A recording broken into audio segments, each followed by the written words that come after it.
Gibah.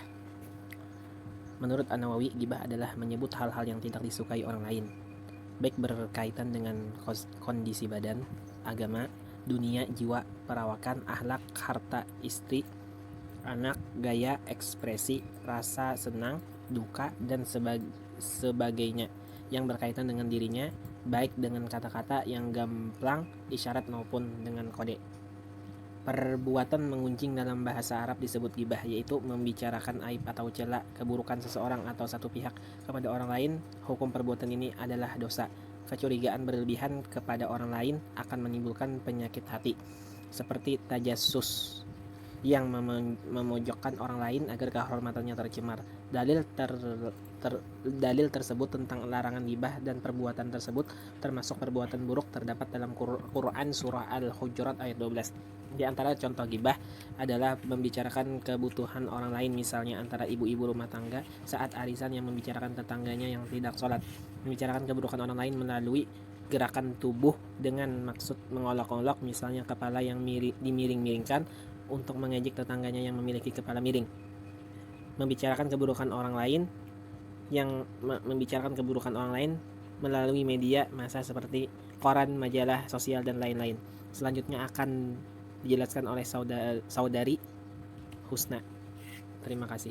Israf. Israf berasal dari bahasa Arab yang artinya melampaui batas. Orang yang berbuat israf disebut musrif. Bentuk jamaknya adalah musrifin atau musrifun. Yang dimaksud dengan israf di sini ialah mempergunakan sesuatu yang melewati batas-batas yang patut menurut ajaran Allah Subhanahu wa taala. Israf termasuk perbuatan tercela yang mendatangkan kerugian dan tidak disenangi oleh Allah. Dalil tentang israf adalah perbuatan tercela terdapat dalam Quran surah Al-A'raf ayat 31 yang berbunyi, A'udzubillahi minasyaitonirrajim. Bismillahirrahmanirrahim. Ya bani Adam khudhu zinatakum 'inda kulli masjidin wa kulu washrabu wa la tusrafu innahu la yuhibbul musrifin. Yang artinya, hai anak Adam, pakailah pakaianmu yang indah di setiap memasuki masjid, makan dan minumlah, dan janganlah berlebih-lebihan. Sesungguhnya Allah tidak menyukai orang-orang yang berlebih-lebihan. Quran Surah Al-A'raf ayat 31. Adapun contoh perbuatan israf adalah 1. Berlebihan dalam makan dan minum. 2. Berlebihan dalam berpakaian. Misalnya, berpakaian serba mewah tatkala berkumpul dengan orang-orang miskin sehingga menimbulkan rasa sombong bagi pemakainya dan menimbulkan rasa iri bagi yang memandangnya. Kemudian ketiga, membelanjakan harta. Maksudnya sikap menghambur-hamburkan harta benda dalam kurung boros. Di sini saya menyambung daripada pembahasan teman-teman saya tadi. Di sini saya membahas tentang fitnah. Jadi dalam bahasa sehari-hari kata fitnah diartikan sebagai penisbatan atau tuduhan suatu perbuatan kepada orang lain di mana sebenarnya orang yang dituduh tersebut tidak melakukan perbuatan yang dituduhkan. Dalil terkait dilarangnya perbuatan fitnah di dalam Quran surah Al-Baqarah ayat 190 sampai 193 yang artinya, dan bunuhlah mereka di mana saja kamu jumpai mereka, dan usirlah mereka dari tempat mereka telah mengusir kamu dalam kurung Mekah, dan fitnah itu lebih besar bahayanya dari pembunuhan, dan janganlah kamu memerangi mereka di Masjidil Haram kecuali jika mereka memerangi kamu di tempat itu.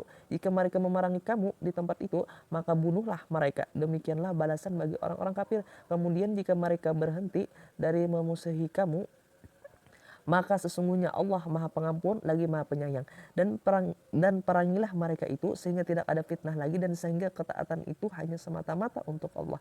Jika mereka berhenti dari memusuhi kamu, maka tidak ada permusuhan lagi kecuali terhadap orang-orang yang zalim. Jadi hal-hal yang dapat menyebabkan terjadinya fitnah itu ada 3. Yang pertama, penyakit hati seperti syirik, angkuh, dengki, dan kikir. Yang kedua, ucapan yang salah atau menyimpang dari yang sebenarnya. Kemudian yang ketiga, kebodohan. Sebagaimana hadis Nabi Muhammad SAW. Assalamualaikum warahmatullahi wabarakatuh. Dengan saya di sini Riyad Maulana akan melanjutkan materi tata cara menjauhi sifat ghibah, israf, dan fitnah. Cara menjauhi sifat ghibah: bergaul dengan orang yang baik, menjauhi orang yang sering ghibah dan tidak duduk bersama dengan mereka. Menyadari bahwa ghibah yang diucapkan akan dicatat oleh malaikat dan diminta pertanggungjawaban oleh Allah Ta'ala. Saling mengingatkan bahwasanya perbuatan ghibah itu salah. Cara menjauhi sifat israf: berlatih mengatur pengeluaran dengan manajemen yang benar, memahami segala akibatnya jika bersikap berlebihan, mengingat keadaan fakir miskin, menyalurkan harta melalui zakat, sedekah, dan infak. Cara menjauhi sifat fitnah yaitu mempererat tali silaturahmi, berusaha bersikap amanah, memperbanyak ibadah, rajin sedekah, meningkatkan ketakwaan, menyadari bahaya fitnah. Mungkin itu saja yang bisa saya sampaikan daripada materi gibah, israf, dan fitnah dari kelompok 3. Salah hilap mohon maaf dari saya. Wabillahi taufiq wal hidayah. Wassalamualaikum warahmatullahi wabarakatuh.